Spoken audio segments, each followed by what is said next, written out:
Alhamdulillah, alhamdulillahilladzi asra wa arjal ibadah wa minad darajati daniati ila darajatil aliyah wa minal jalil rusdi minaz zulumati ila nur wa bihi hidayatil qayyumiyah.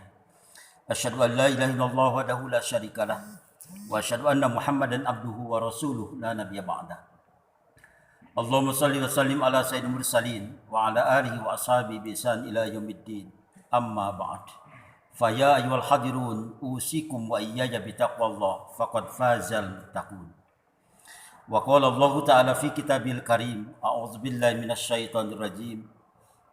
Inna iddatas syuhur indallah isna asyara syahran fi kitabillah yauman khalaqas samawati wal ardh. Wa qala ayatul ukhra hafizu ala salawati was salati wusta wa qumu lillahi qanitin. Shadaqallahul azim. Ma'asyiral muslimin dhuyufur rahman rahimakumullah. Tidak ada satupun seorang hamba Allah yang telah tertanam kecintaan kepada Allah melainkan siap untuk melakukan apapun yang Allah perintahkan di saat mendapatkan kebahagiaan ataupun dalam keadaan penderitaan. Dan dia siap tinggalkan segala sesuatu yang dapat menguntungkan secara hawa nafsu. Tetapi kalau Allah yang melarang, Rasulullah SAW yang melarang, maka dia siap tinggalkan karena sadar bahwa itu adalah merupakan larangan yang harus ditinggalkannya. Inilah merupakan sikap seorang muslim yang ingin meningkatkan kualitas, menunjukkan sebagai seorang mukmin dan sampai ingin aplikasikan segala apa yang diamanatkan Allah dan Rasul itu menjadikan sesuatu action, sesuatu aktivitas yang khairun nas anfa'uhum linnas, yang merupakan terbaik bagi dirinya dan dapat mengantarkan kemanfaatan bagi lingkungan sekitar. Itulah makna yang sangat indah, wa ma arsalnaka illa rahmatan lil alamin. Oleh sebab itu jamaah yang dirahmati Allah, kita yang hadir di Masjid Al-Ikhlas, yang berusaha untuk mengikhlaskan yang merupakan tahap tangga yang keempat.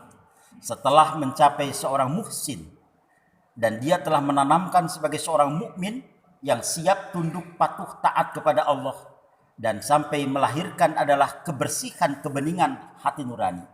Tidak pernah satupun langkah yang dia lakukan itu melainkan adalah sadar karena Allah zat yang sangat dicintainya.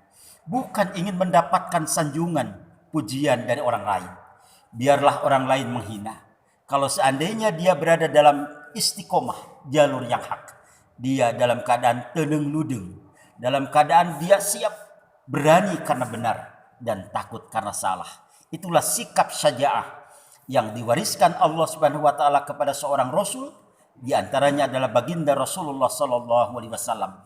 Dalam rangka menegakkan kalimat yang hak itu, dia tidak pernah tergoda oleh apapun yang dapat merayu untuk melunturkan keimanannya.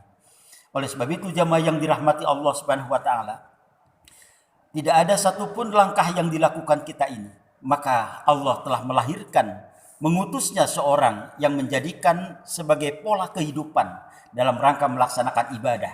Itulah baginda Rasulullah sallallahu alaihi wasallam. Jamaah kekasih Allah yang berbahagia, kita hadir di majlis yang mulia ini adalah sebagai duyufur rahman, sebagai tamu Allah. Kalau tamu Allah, maka Allah yang akan menatap kepada kita. Allah yang akan menyanjung. Allah yang akan memberikan konsumsi yang terbaik. Catatan di alam dunia, dia diberikan mutmainnah, ketenangan, ketentraman, sakinah. Itulah yang dirindukan dalam rangka melaksanakan pengabdian kita sebagai khalifah fil ardh, terutama bagi keluarga besar Pesiad. Tentunya jamaah rahimakumullah merupakan tentara-tentara Allah yang diberikan kesempatan untuk mengabdikan diri, khususnya di Pesiad ini. Dan juga pada tamu Allah yang hadir di majlis yang mulia ini, yang bukan dari bagian daripada keluarga besar, tetapi kita yakin ini adalah merupakan ikhwatul mukminin, ikhwah saudara kita yang kuat, menguatkan, yasuddu ba'dahu ba'dan. Oleh sebab itu jamaah yang dirahmati Allah Subhanahu wa taala, saat ini kita sudah berada di bulan Rajab dan saat ini berada dalam tanggal yang ketujuh. Baru saja rasanya kita ditinggalkan bulan Jumadi akhir atau Jumadi Tsani. Dan Rajab ini adalah merupakan salah satu bulan yang Allah amanatkan di dalam Quran. Surah At-Taubah ayat 36, innallaha, di mana Allah menyatakan inna iddatas syuhur, sesungguhnya Allah membuat satu perhitungan bulan-bulan yang Allah tetapkan indallah di sisi Allah isna asyara syahran, itulah 12 bulan. Allah berikan 12 bulan, Allah tetapkan itu pada saat kitab Allah, pada saat dalam ketentuan yang Allah tetapkan. Yauman khalaqas samawati wal ard, ketika Allah menciptakan bumi dan langit. 12 bulan inilah Allah pilihkan. 4 bulan yang Allah sampaikan sebagai syahrun khurum. 4 bulan ini adalah bulan yang diharamkan. Bulan yang pertama itulah bulan Muharram. Dan yang kedua, bulan yang dipisahkan ada jarak, jeda antara bulan Muharram, yakni bulan Rajab. Yang berikutnya adalah 2 bulan lagi, bulan yang bersamaan bergandengan, itulah bulan Zulhijjah dan bulan Dzulqa'dah dan bulan Zulhijjah. 4 bulan ini adalah merupakan bulan yang haram. Haram terjadi percekcokan dan pertentangan. Diharamkan terjadinya pertumpahan darah untuk menguasai wilayah yang satu dan wilayah yang lain. Di antara 4 bulan ini yang diharamkan Allah Subhanahu wa taala untuk terjadi percekcokan, berarti ini menandakan di dalam 12 bulan Allah meminta 4 bulan ada dalam kerukunan, dalam kedamaian, cinta kasih, membina kebahagiaan antara yang satu dengan yang lain. Tetapi Allah munculkan dalam 1 bulan yang sangat indah. Baginda Rasulullah SAW inilah yang menyatakan Syahrul Ramadan itulah merupakan sayyidus syuhur. Bulan Ramadan merupakan rajanya, penghulunya daripada bulan-bulan yang lainnya. Sangat indah jamaah kekasih Allah yang dirahmati Allah Subhanahu wa taala. Kita berada sebagai seorang mukmin, sebagai seorang yang telah menanamkan sikap kita sebagai seorang muslim dan ingin meningkatkan kualitas menjadi seorang mukmin yang siap kita tinggalkan apapun kalau seandainya Allah tidak mengharapkan kita. Dan kita siap melakukan kalau itu adalah merupakan perintah bagi kita. Dan perlu kita sadari, Allah perintahkan sesuatu, Allah larang sesuatu, ini bukan karena kepentingan Allah. Dalam hadis qudsi yang sangat kuat, Rasulullah SAW telah menyatakan sangat indah sekali. Andaikan umat manusia dari mulai awal sampai akhir itu bertekuk lutut beribadah kepada Allah, dia tinggalkan perbuatan maksiat, dia tinggalkan kemungkaran, dia tinggalkan kekejian, tidak akan dapat meningkatkan mahkota ketakziman Allah Subhanahu wa taala. Andaikan seluruh manusia dari mulai pertama sampai akhir zaman beribadah kepada Allah, meninggalkan perbuatan-perbuatan yang haram jadah umpamanya, maka tidak akan dapat meningkatkan nilai ketakziman Allah. Ini kata Rasulullah SAW dalam hadis qudsi. Dan yang kedua, Rasul menyatakan, andaikan umat manusia dari yang pertama sampai akhir zaman melakukan perbuatan maksiat, berjingkrak-jingkrak menentang kepada kehendak Allah, perbuatan khianat dia lakukan, apa yang dilarang oleh Allah seolah-olah dia menantang kepada Allah Subhanahu wa taala, maka Rasul mengatakan tidak akan dapat melunturkan daripada kekuatan Allah Subhanahu wa taala. Jamaah yang dirahmati Allah Subhanahu wa taala, berarti ibadahnya hamba Allah ataupun tidak beribadahnya, ini bukan untuk Allah, tapi adalah kepentingan kepada dirinya mereka masing-masing. Oleh sebab itu jamaah yang dirahmati Allah Subhanahu wa taala, khatib menyinggung dalam hal ini tidak akan membahas masalah 3 bulan yang Allah haramkan itu, tapi bulan Rajab ini adalah bulan yang akan mengantarkan sampai Rasul melontarkan kalimat doa yang sangat indah. Allahumma barik lana fi Rajabah wa sya'bana wa ballighna fi Ramadan. Kenapa Allah mengisyarat, Rasulullah SAW mengisyaratkan hal itu? Mulai inilah kita bersiap-siap. Di bulan Rajab 2 tahun sebelum Rasul hijrah ke kota Madinah Al-Munawwarah, beliau diundang oleh Allah Subhanahu wa taala untuk menuju Sidratul Muntaha. Itulah peristiwa Isra dan Mi'raj.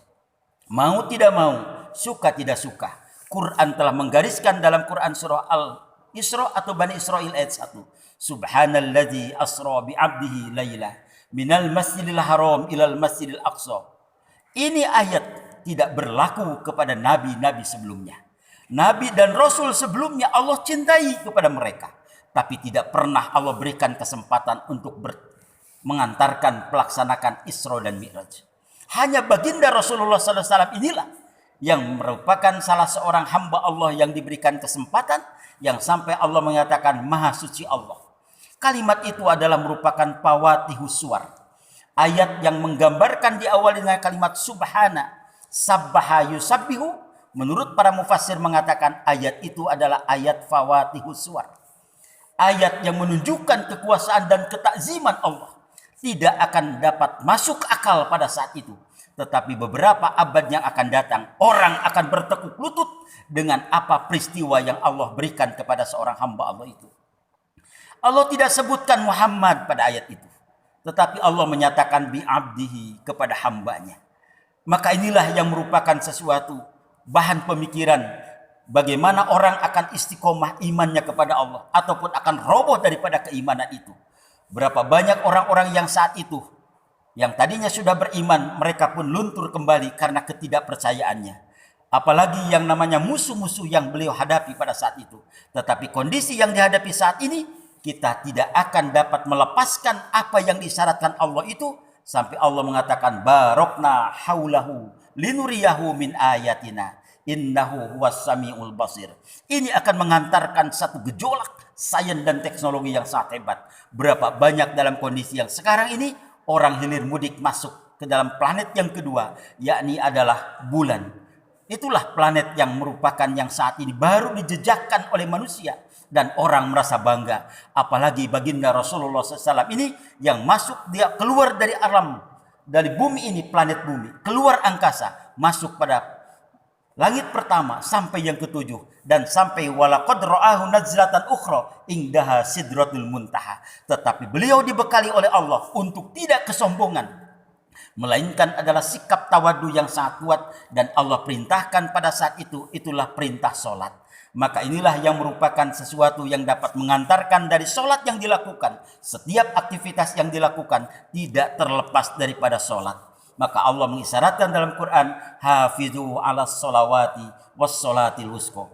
Jaga dirimu, jaga dan peliharalah nilai-nilai solat yang telah kita lakukan. Solat yang wajib ini adalah untuk kepentingan memenuhi kewajiban kepada Allah. Adapun solat yang dilakukan selain daripada yang wajib, itulah yang sunat. Inilah yang merupakan kebutuhan kita masing-masing. Maka Allah mengisyaratkan wasta'inu bis sabri was solat. Maka jadikanlah olehmu penolong untuk dirimu sabar dan solat. Orang yang solat pasti harus sabar. Orang yang sabar harus mendirikan solat. Bohong orang mengatakan sabar kalau dia tidak mendirikan solat. Dan diragukan orang yang melaksanakan solat kalau dia tidak dapat melahirkan aspek kesabaran. Oleh sebab itu mudah-mudahan di bulan Rajab ini, marilah kita persiapkan untuk mensucikan diri kita masing-masing. Apa yang kita harapkan adalah keberkahan Allah. Allahumma barik lana fi Rajab. Ya Allah, turunkan kepadaku keberkahan. Tidak akan mungkin berkah akan turun ketika banyak berlumuran dosa dan kesalahan. Berarti ini memperbanyak adalah untuk introspeksi kita kepada Allah. Dan yang kedua adalah marilah kita berlatih untuk melaksanakan apa yang Allah perintahkan. Maka bulan Rajab tahun kedua sebelum hijrah, maka itulah solat yang wajib 5 waktu sehari semalam. 5 yang kita lakukan, tapi hakikatnya adalah 50 kali kita solat melaksanakan di hadapan Allah Subhanahu wa taala. Dan yang ketiga adalah marilah kita dekatkan dengan apa yang menjadikan sumber hukum bagi kita, Al-Qur'an dan sunnah Rasulullah SAW, karena bulan Sya'ban dan bulan Ramadan akan penuh dengan fasilitas untuk melaksanakan rangkaian amaliyah. Kalau kita tidak siap bulan Rajab, tidak mempersiapkan kita di bulan Sya'ban, maka Ramadan akan kelabakan. Maka oleh sebab itu, rangkaian amaliyah yang di bulan Rajab kita lakukan ini merupakan sebagai latihan pra sampai pada bulan Ramadan yang akan kita hadapi. Hanya kepada Allah kita bertawakal. Marilah kita jaga nilai-nilai solat yang kita lakukan ini. Mari kita tingkatkan kualitas kehusuan. Kita lakukan solat tepat pada waktunya. Dan kita lakukan, usahakan melaksanakan solat berjamaah. Dan yang berikutnya adalah melaksanakan solat di masjid Allah. Dan yang terakhir, marilah kita perlihatkan nilai orang-orang yang mendirikan solat. Walladzina hum ala sholawatihim yuhafidun. Maka orang yang menjaga solatnya, dia akan istiqomah menetapkan yang hak itu adalah hak, yang batil adalah batil. Inna sholata tanha anil fahsya wal munkar. Barakallahu wa lakum fil Qur'anil Karim wa nafa'ani ma fi ayati wa zikril hakim wa taqabbala minni wa minkum tilawatahu innahu was-sami'ul alim. Aqulu qawli hadza astaghfirullahi wa lakum.